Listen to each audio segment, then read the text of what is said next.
Face à l'Afrique reçoit aujourd'hui M. Alioune Ndiaye, expert international en développement et écrivain.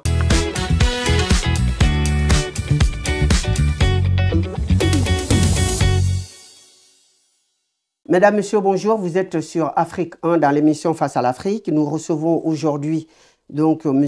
Alioune Ndiaye, expert international en développement et écrivain qui nous vient tout droit du Sénégal. Bonjour M. Ndiaye. Bonjour M. Kara Soli. Merci d'avoir accepté notre invitation. Donc vous êtes sur le plateau de Afrique 1 dans l'émission Face à l'Afrique. Donc face à notre caméra, vous allez donc vous présenter à nos téléspectateurs. Merci beaucoup M. Kara Soli et toute l'équipe de Afrique 1, sans oublier aussi ceux qui sont derrière pour effectivement cette émission. Donc, nous remercions aussi les téléspectateurs. Voilà, donc moi c'est Alioune Ndiaye, expert en développement international de formation, écrivain et aussi agent au ministère de la formation professionnelle et professeur aussi vacataire à l'université Cheikh Anta Diop de Dakar et militant de la transformation africaine. Très bien, M. Ndiaye. Merci donc d'être venu sur notre plateau. Donc, vous avez écrit beaucoup de livres. Et nous allons donc parler quelques-uns parce que vous en avez écrit plus de 100. Et donc, nous allons parler le 5e. Et aujourd'hui, donc, vous êtes en France, vous êtes expert en développement et donc, vous êtes panafricain. Il faut également le souligner. Donc, donc le premier livre dont on va parler, d'abord, vous avez écrit beaucoup de livres, mais vous êtes... pourquoi ce souci d'écrire autant de livres? Oui, merci Monsieur Soli. Effectivement, je suis à mon 110e livre sur Amazon et ce sont des livres qui portent sur voilà, des hommes politiques au Sénégal. J'ai écrit d'abord sur le président Bassirou Diomaye Diakhar Faye de la prison au palais. J'ai écrit sur Ousmane Sonko, la controverse politique au cœur du Sénégal moderne. J'ai écrit aussi sur le plan culturel avec un artiste de taille sur Thione Seck, le père de Wally Seck, Thione Seck, le poète de la musique sénégalaise. J'ai écrit sur Sadio Mané, plus qu'un joueur, une icône. J'ai écrit aussi sur les députés, les clés du pouvoir législatif, devenir un député efficace au Sénégal. J'ai écrit aussi sur Serigne Mountakha Mbacké, un guide religieux exemplaire pour le Sénégal. J'ai écrit aussi sur, en tout cas, beaucoup de figures sur Babacar Touré, la plume de la liberté, et la plupart des ouvrages portent sur la formation professionnelle. À travers la formation professionnelle, un pilier pour la croissance économique, la formation professionnelle aussi, il y a le livre portant sur la problématique du genre dans la formation professionnelle. Il y a aussi la question de l'apprentissage au Sénégal. Il y a aussi un livre portant sur l'insertion professionnelle des jeunes au Sénégal. Il y a aussi la question de l'orientation des jeunes au Sénégal. L'orientation, c'est la boussole pour la formation professionnelle. J'ai écrit aussi au niveau de la formation sur comme le manager des établissements de formation professionnelle. Et sur le plan de l'éducation, j'ai écrit Élever avec bienveillance son enfance, avec la parentalité positive. J'ai écrit aussi sur l'inspecteur qui doit être un accompagnateur dans ce monde moderne. J'ai écrit aussi sur le bonheur au travail, la performance holistique dans l'entreprise. Voyez-vous, j'ai vraiment une écriture multiforme où vraiment avec la pluridisciplinarité, d'étendre mes tentacules dans toutes les productions, que ce soit littéraire, que ce soit sur le plan de la formation professionnelle, mais aussi sur le plan aussi de la culture. Donc, voyez-vous, quels sont les mobiles pour cette écriture? C'est que J'ai capitalisé 33 ans dans l'enseignement en essayant de parcourir tous les ordres d'enseignement, de l'élémentaire jusqu'au supérieur. Avec tout ce que j'ai pu capitaliser, je veux vraiment laisser Karasoli des choses à la postérité. Je ne veux Donc, pas vous voulez faire bénéficier le grand public absolument de votre expérience et de votre connaissance. Absolument, de toutes mes productions, parce que je ne vais pas mourir avec véritablement, en tout cas, cette production, parce qu'on a l'habitude de dire en Afrique, quand un vieillard meurt, c'est de toute bibliothèque qui brûle. Moi, je veux laisser à la postérité toutes mes productions. Je suis dans le processus de partage. Et le partage, vous le savez mieux que moi, c'est une compétence du XXIe siècle. Nous vivons dans une société où il faut développer la collaboration. Et l'approche collaborative, c'est le partage systématique du savoir. Et je m'inscris dans cette posture. Alors, donc, on commence par ce livre, la 5e, et les solutions de l'économie sociale et solidaire face aux défis contemporains. Alors, donc, l'économie sociale et solidaire est basée sur quoi? Oui. D'abord, les préalables, parce que ce livre, c'est un livre qui a été préfacé par l'excellent ministre de la microfinance et de l'économie solidaire, Alun John, que je remercie au passage pour l'appui consistant vraiment lors de la cérémonie de dédicace et de présentation de ce livre. Et sans oublier aussi le président de IBC. Je vais arrêter sur le président Ibrahima Badji, qui est véritablement une icône et une référence dans l'économie sociale et solidaire. Il est en train d'abattre vraiment un travail extraordinaire et je pense bien que il est en train quand même de mettre en place IBC partout au Sénégal pour l'empowerment de la communauté. Et véritablement, c'est une icône de l'économie sociale. Donc, c'est quelqu'un qui mérite aussi un livre, alors? Oui, mais moi, je vais écrire sur lui parce que ce qu'il est en train de faire, c'est là le développement. Il n'est pas politique, peut-être c'est pourquoi les autorités n'accordent pas beaucoup d'importance à ce qu'il fait. Parce qu'il n'est pas politique. Mais lui, capital. Ce qui l'intéresse, c'est le développement. Uniquement le développement. Mais vous savez, au Sénégal, on est trop politique. On pense que même sa visibilité, ça peut gêner certains autorités. Alors que lui, il met focus sur le développement. Tout ce qui l'intéresse, c'est l'empowerment de la communauté. Donc, je pense bien que l'État doit venir en aide, les autorités l'emploi des jeunes. Sur l'emploi des jeunes. Mais toutes les activités sur l'économie sociale, c'est pour régler lancinante question du chômage endémique des jeunes. Moi, je suis aussi président de la commission scientifique de IBC. Donc, nous sommes à l'œuvre. En tant qu'expert en développement, moi, ce qui m'intéresse, ce n'est pas la politique. À 57 ans, je ne suis jamais entré dans un parti politique. Moi, je suis un militant du développement. Et surtout, je participe au développement de mon pays, mais pas sous forme partisanat politicienne. Moi, je ne suis pas dans ça. Si c'est pour ça, franchement, je ne peux pas m'engager parce que je suis dans le développement. Et là, quand vous êtes dans le développement, l'approche est citoyenne.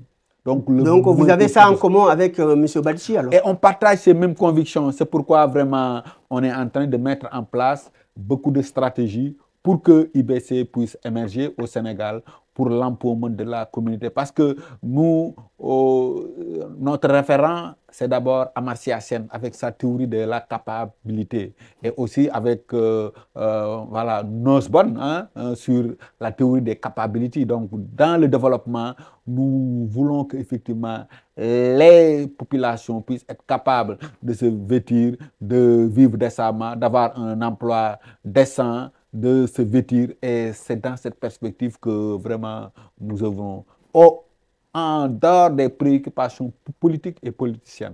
Mais donc, quand on parle de solution de l'économie sociale, donc en ce moment au Sénégal, et vous pensez que l'économie n'est pas assez sociale et c'est trop libéral? Non, voyez-vous, actuellement, M. Karasoli, vous en convenez avec moi que c'est l'échec de l'économie traditionnelle. avec son lot d'inégalités sociales, avec son lot de manque de respect de l'environnement, n'est-ce pas, avec son lot où les plus riches deviennent plus riches, alors que l'économie sociale met l'humain au cœur de la transformation de l'économie. Donc, avec l'État aussi, parce que c'est deux voies, c'est la voie de l'économie traditionnelle et la voie de l'État. L'État n'a plus les moyens, les coups de franche pour pouvoir véritablement survenir à tous les besoins de la population parce que les besoins sont nombreux. Donc, il y a un peu la faillite de l'État. Ce qu'il faut mettre, c'est mettre en place ce qu'on appelle l'État stratégique. L'État stratège qui va véritablement essayer de satisfaire tous les besoins. Mais on sait que l'État n'a pas les coups de franc, n'a pas les moyens pour ce. Donc la troisième alternative, l'aubaine, c'est véritablement l'économie sociale et solidaire. C'est pourquoi j'ai axé mon 5e livre sur réinventer l'économie, les solutions de l'économie sociale et solidaire face aux défis contemporains. Pour dire que il faut mettre le focus sur l'économie sociale et solidaire. Et nos autorités ont compris l'enjeu.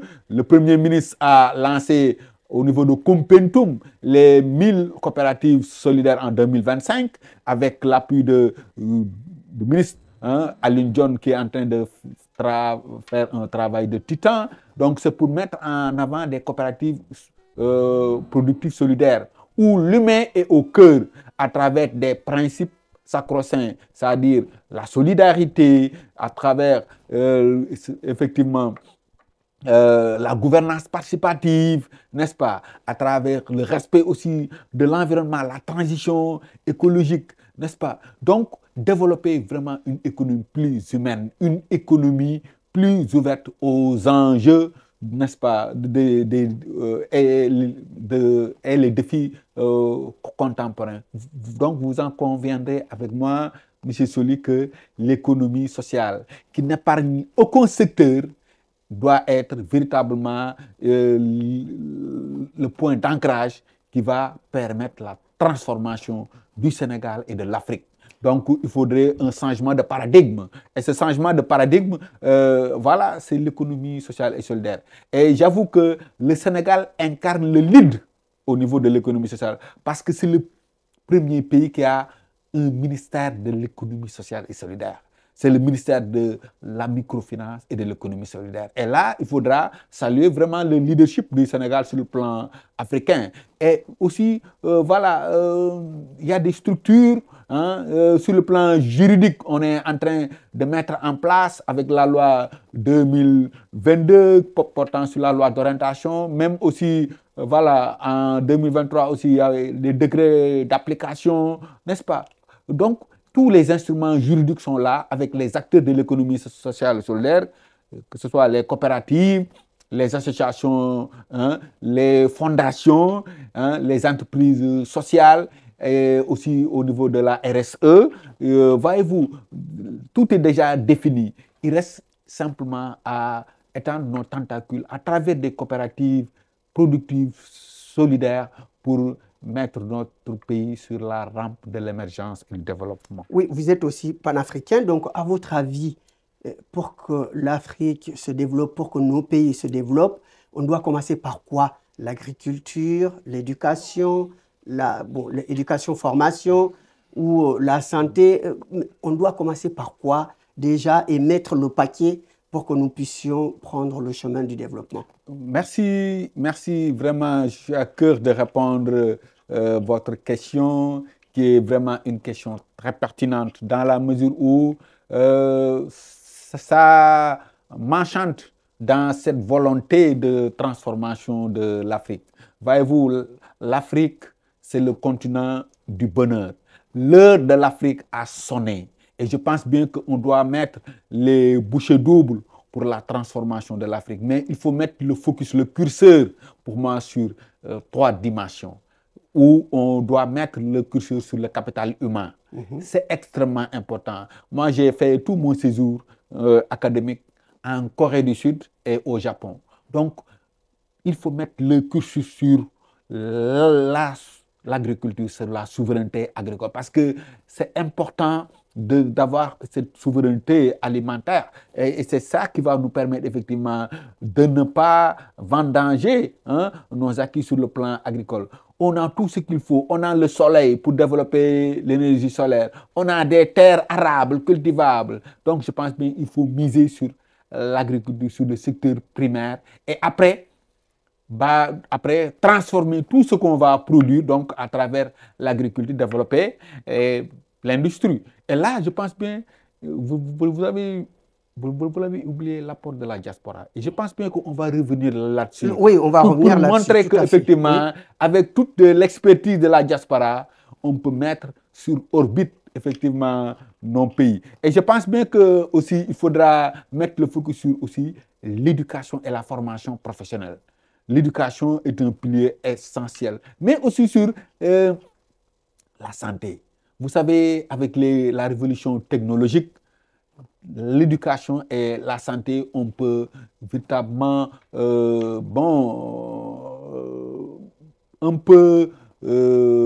voilà, combler le retard. Donc, je pense bien que sur ces trois leviers, l'agriculture, la santé, l'éducation et la formation professionnelle, on pourra développer... On pourra mettre l'Afrique sur la voie de développement. Sur la rampe du développement. Et je crois véritablement à ça parce que, voilà, mon référent, le professeur Cheikh Anta Diop, il disait que la jeunesse, il faut s'armer de science jusqu'aux dents. Pour dire qu'effectivement, nous sommes le continent de l'avenir parce qu'on doit éviter de vendanger notre dividende démographique. Laisser nos jeunes là emprunter les pirogues pour aller en Europe. Moi, je dis que c'est vide de sens.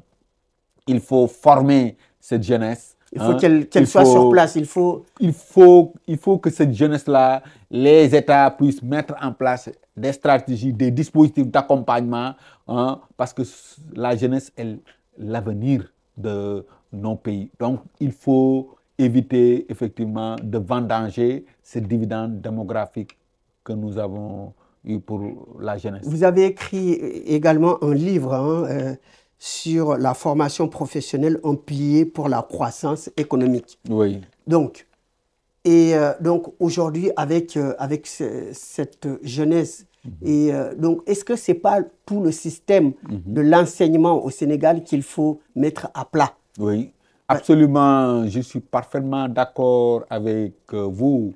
Le système d'enseignement au Sénégal n'est plus adapté. Il faut une réadaptation.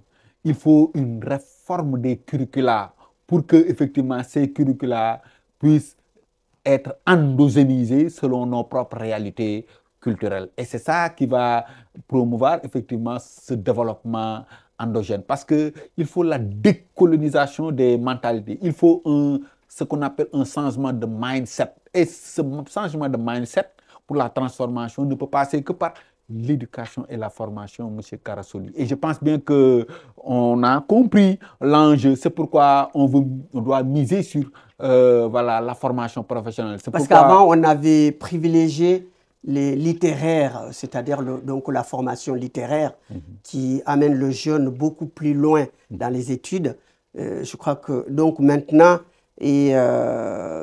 à votre avis, oui, il faut diminuer ce côté littéraire et mettre plus sur la formation professionnelle. Oui, et il faudrait aussi mettre le focus sur des disciplines scientifiques parce que le monde entier l'exige. Parce que nous sommes dans un monde numérique, nous sommes dans un monde gouverné par les données. Il faut surtout permettre aux filles de fréquenter les disciplines scientifiques. Parce que c'est important. Et les filles excellent dans ça. Et voilà, moi je pense bien que ça ne veut pas dire que moi je suis un littéraire. Je suis un philosophe de formation. J'ai fait la philosophie à l'université Cheikh Anta Diop. Ce qui fait qu'effectivement, bon, j'ai cette approche disciplinaire des choses. Mais j'ai dit qu'il faut orienter les jeunes vers les filières scientifiques. Surtout les filles. Surtout les filières surtout technologiques, où il y a la transformation des produits, où il y a l'apport de la science. Donc c'est important. Les mathématiques, il faut un peu quand même permettre aux jeunes. Maintenant, il y a plus de garçons dans les filières scientifiques que de filles, mais maintenant, ça commence à s'équilibrer. Mais Il y a beaucoup de filles maintenant qui ont le bac S, par exemple, qui est un bac scientifique au Sénégal. Et donc, est-ce que c'est un point de satisfaction, en effet? non, mais c'est parce que c'est à cause des mesures entreprises par le gouvernement avec la scolarisation massive des filles et l'accompagnement des filles, ce qui fait que même ce sont les filles qui dominent, qui caracolent dans les évaluations. Donc, voyez-vous, il y a des filles, il y a au Sénégal des dispositifs là avec Miss Mathématiques, n'est-ce pas, pour accompagner les filles et tous. Moi, je pense que toutes ces initiatives participent à faire aimer à nos étudiants les disciplines mathématiques, parce que ce sont ces disciplines qui peuvent révolutionner nos pays et sur le plan aussi africain. Donc, j'invite les gouvernants à mieux se focaliser sur les disciplines, mais ça ne veut pas dire qu'on doit laisser les humanités. C'est important aussi les humanités, mais de mettre le focus sur des disciplines scientifiques et technologiques et aussi de miser sur la formation professionnelle. Comme je l'ai écrit, la formation professionnelle est un pilier pour la croissance économique. Parce que quand on a des ressources bien formées, bien éduquées, mais ces ressources participent à la compétitivité de l'économie. Ces ressources participent aussi à l'innovation. Ces ressources participent aussi à la créativité. Vous le savez mieux que moi, on est dans une société où il faut développer ce qu'on appelle la polycompétence. Et il y a ce qu'on appelle les compétences émergentes du XXIe siècle. C'est l'approche collaborative, c'est la créativité, c'est les compétences en matière d'innovation, c'est les compétences en matière d'esprit critique, la compétence en matière de communication qu'on appelle les compétences émergentes. Donc, tout ça, si on l'a avec vraiment une bonne discipline scientifique, je pense bien qu'on a les coups de franche L'environnement, pour pouvoir... Également, il y a beaucoup à faire dans ce domaine. Oui, non, l'environnement, vraiment, il faut un focus aussi sur l'environnement. C'est pourquoi dans l'économie sociale, il y a la transition écologique. Véritablement, il faut développer l'économie circulaire pour recycler, parce qu'il y a les ordures là-bas au Sénégal. Et on doit l'appeler ordures, parce qu'il faut, dans une dynamique de recyclage et de transformation de ces ordures, qu'on appelle de l'ordure. Donc voilà, moi je pense bien qu'on a tout ce qu'il nous faut entre nos mains pour nous développer. Des fois, moi je dis que c'est comme si on veut épouser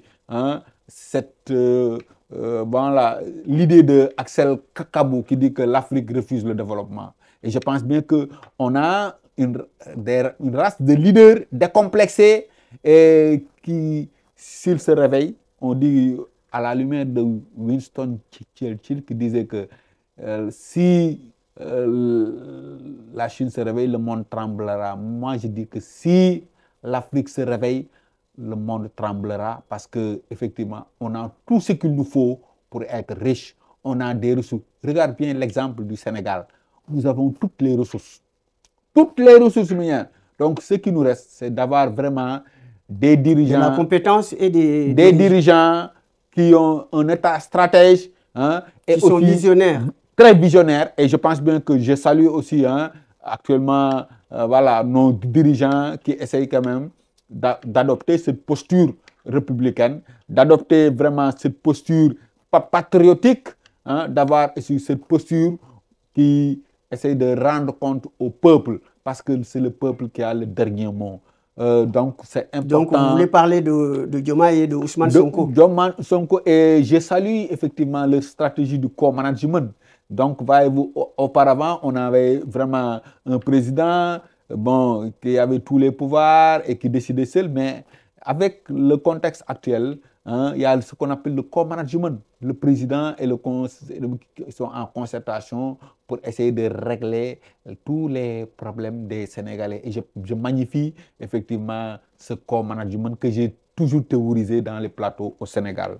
Alors, donc, sans transition, nous allons donc parler du livre que vous avez écrit sur le président, sur le Premier ministre Ousmane Sonko, donc la controverse politique au cœur du Sénégal moderne.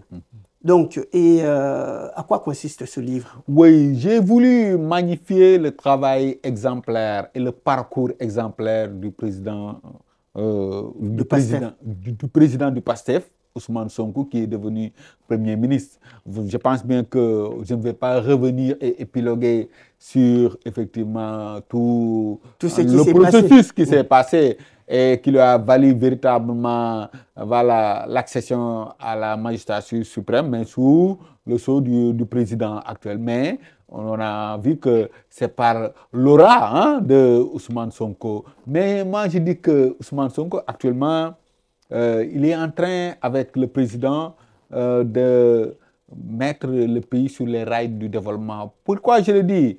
Je pense bien qu'ils sont à 1 an de gouvernance. Donc, c'est ce qu'on appelle une évaluation à froid qu'ils sont en train de faire, en essayant de partir, en tout cas, de faire une évaluation à chaud. Mais ce qu'ils ont vu, c'est que l'ancien régime, ils ont dilapidé les ressources à travers ce partage systémique. Donc, ils sont en train quand même de revenir sur l'orthodoxie de la gestion administrative, sur l'orthodoxie de la gestion financière, mais aussi sur une administration de développement. Et une administration de développement passe par effectivement des hommes intègres. C'est dans la philosophie du Jubal Jubanti. Et ce sont effectivement des préalables pour une gouvernance propice pour le développement. C'est pourquoi, moi, en tout cas, jusqu'à preuve du contraire, je les soutiens et je les appuie parce que je sais que les actes qu'ils posent sont en droite ligne pour la transformation de ce pays, en attendant les événements. Mais moi, quand je vois aussi des dérapages, je serai le premier, n'est-ce pas, à dénoncer parce que c'est ma posture, n'est-ce pas, d'intellectuel au service de la collectivité. Moi, mon parti politique, c'est la population. Comment faire pour que les populations puissent être véritablement dans d'excellentes conditions? Parce que nous avons toutes les ressources qu'il nous faut. En tant que quelqu'un qui s'intéresse au développement, c'est ça véritablement le pari qu'on doit gagner, M. Karasoli. Donc, pour conclure ce volet, il y a donc ce qu'on appelle l'international socialiste, il y a l'international libéral. Est-ce qu'à votre avis, aujourd'hui, l'Afrique aussi peut inventer, parce que vous êtes un panafricaniste, donc l'Afrique peut mettre en place ce qu'on appelle l'international patriotique et dont Ousmane Sonko peut incarner? Mais absolument, il incarne. C'est pourquoi Ousmane Sonko incarne véritablement cet africanisme patriotique. Et c'est pourquoi, dans la perspective du développement de la diplomatie du bon voisinage, il est en train de prendre son bâton de pèlerin pour effectivement rencontrer les pays de l'AES, pour les convaincre aussi de revenir au niveau de la CEDEAO, pour essayer de formater en tout cas une nouvelle forme de leadership africain décomplexé, où véritablement on doit traiter d'égal en égal avec en tout cas toutes les coopérations du monde, donc dans une vision win-win. Et je pense bien que c'est important, nous aussi, en tout cas de reconquérir notre souveraineté, de reconquérir aussi l'approche endogène que nous devons avoir pour notre pays, mais avec aussi la collaboration avec les autres pays, parce que le monde, c'est un monde planétaire, c'est le global village. Il y a l'interconnexion entre les peuples. On ne peut pas vivre à vase clos. Donc cette interconnexion nous autorise véritablement à ne pas s'isoler, parce que nous sommes vraiment dans une posture où il faudra développer ce qu'on appelle l'approche géopolitique multipolaire, pour effectivement mettre le focus sur l'ensemble des intérêts, que ce soit en Afrique, que ce soit en Asie, que ce soit en Pacifique, donc voyez-vous, en Amérique, en Europe. Et il faudra reconvoquer cette approche multipolaire qui va nous permettre effectivement d'évoluer sans heurts dans ce contexte géopolitique complexe et voilà. Vous avez écrit aussi un livre sur Sadio Mané. Oui. Un joueur, Sadio Mané plus qu'un joueur, une icône. Oui. Donc c'est... Voilà, donc j'ai écrit sur Sadio Mané plus qu'un joueur, une icône, et je le salue au passage, mon compatriote, et vraiment qui est une fierté sénégalaise, et voilà, qui a véritablement évolué partout, n'est-ce pas? Si aujourd'hui vous le rencontrez. Oui, moi je ne l'ai jamais rencontré. Voilà, mais qu'est-ce que vous allez lui dire au show, quoi, en face? Oui, en face, je dis mais merci Sadio pour ses contributions en tant que joueur, mais aussi sa contribution sociale. Moi, c'est pourquoi j'ai écrit sur lui, pour magnifier ce qu'il est en train de faire sur le plan social. Dans son village. Dans son village de Bambali. Moi, j'ai visité le village de Bambali lorsque j'avais une mission à Sédhiou. Bon, c'était pour voir de visu ce qu'il est en train de faire. C'est ce qui a motivé véritablement l'écriture de ce livre. Pour magnifier vraiment ses réalisations. Il a fait le lycée, le lycée, la mosquée. La mosquée. Et chaque mois, des contributions pour les familles, voilà. N'est-ce pas? Il a vraiment pour les refait la modestes. Maison, les familles modestes. Donc, il a fait des mosquées. Il a même pris en charge les élèves, les étudiants. L'hôpital aussi de Bambali. Voyez-vous, c'est un joueur vraiment... C'est pourquoi j'ai dit c'est une icône. Donc, il mérite qu'on lui rende hommage. Mais à son vivant. C'est pourquoi moi, vous savez, au Sénégal, les gens là, bon, ne vous rendent jamais hommage à votre vivant. Alors qu'il faut aussi perpétuer les bonnes choses que les gens font. Mais bon, ça fait partie aussi de la culture africaine.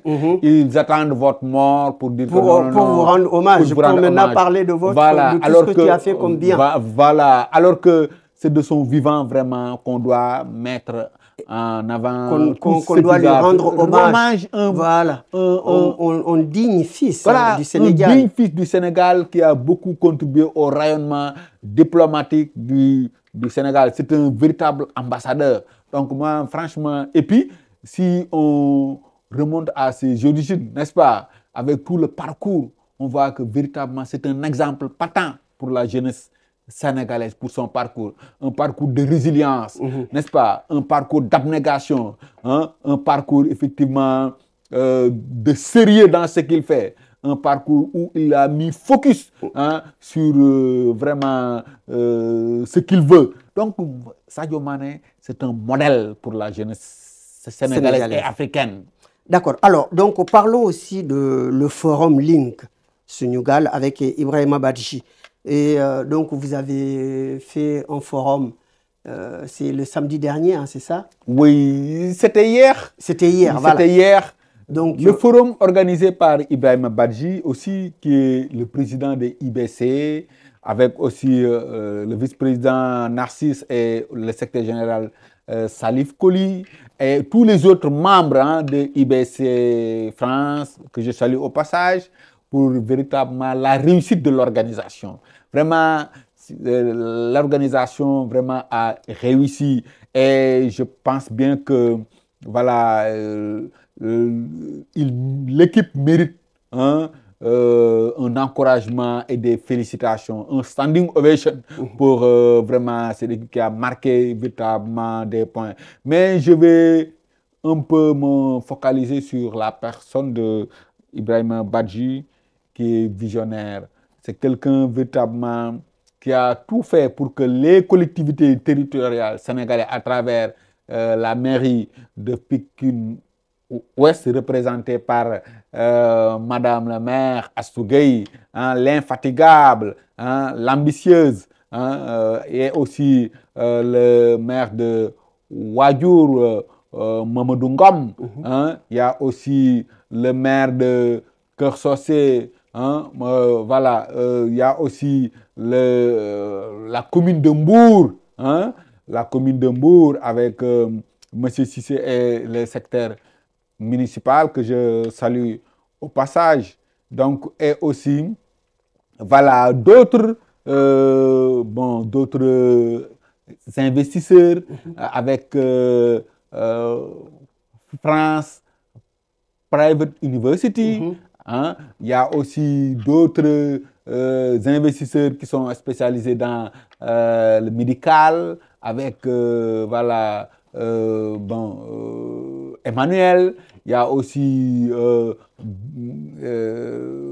le patron de Diamond Funding aussi qui était venu rencontrer. Donc c'est le forum Link Sénégal, c'est-à-dire voir quelles sont les possibilités d'interaction entre les collectivités territoriales dans la présentation de leurs besoins et de rencontrer les investisseurs pour les accompagner dans la réalisation des préoccupations et des aspirations. Donc c'était l'objectif du forum. C'était ça l'objectif, un link. Voilà, créer un link avec toutes ces structures pour qu'effectivement, voilà, et il y aura aussi un autre forum à Dakar, Inch'Allah, au mois de septembre, où c'est l'inverse. Ce sont les investisseurs qui vont aller partir au Sénégal pour partager avec véritablement les collectivités territoriales qui seraient intéressées par le forum, pour partager toutes, en tout cas, les, voilà, toutes les, en tout cas, toutes les propositions qui vont essayer quand même de prendre en charge. Très bien. Donc, on me signale à la régie qu'on arrive au terme de l'émission. Et donc, maintenant, qu'est-ce que vous dites maintenant à nos téléspectateurs en guise de conclusion? Oui, en guise de conclusion, ce que je veux dire, il faut aimer la lecture. Nous sommes dans la révolution technologique, mais ça ne nous dédouane pas de ne pas lire. Il faut lire. La lecture est une discipline instrumentale. C'est à travers la lecture qu'on va développer notre culture générale, n'est-ce pas? Donc, n'abandonnez pas la lecture.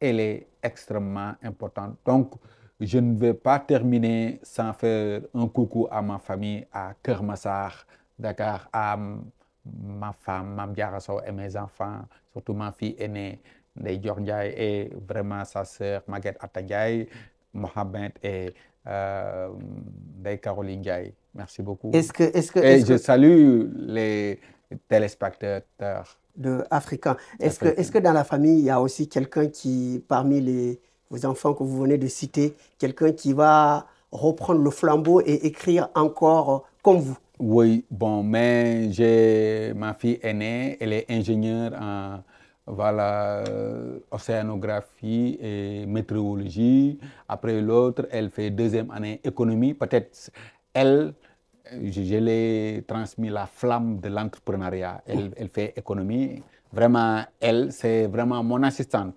Donc, vous, c'est l'entrepreneuriat. Vous ne voulez pas que tout soit géré par l'État. Il faut que les jeunes aujourd'hui se prennent en main et créent des entreprises. Oui, absolument. Et j'ai oublié aussi un de mes fils qui s'appelle Papa Armand Ndiaye aussi. Il fait partie de mes fils, mais lui, il est dans la marine nationale. Donc voilà, je l'ai un peu oublié. Donc voilà. Mais je dis qu'il faut mettre le focus effectivement sur l'entrepreneuriat. L'entrepreneuriat est un levain pour la transformation de ce pays. Parce que l'État ne peut pas tout faire. L'État accompagne pour effectivement l'emploi. Mais il ne peut pas tout faire. Mais l'État ne peut pas tout faire. Il faut former les jeunes à l'entrepreneuriat. Moi, je suis un professeur en création et gestion d'entreprise. Donc, il faudra mettre et puis éviter de politiser effectivement les dispositifs. Il faut... C'est ça qui... C'est là où le bas blesse au Sénégal. On veut tout politiser.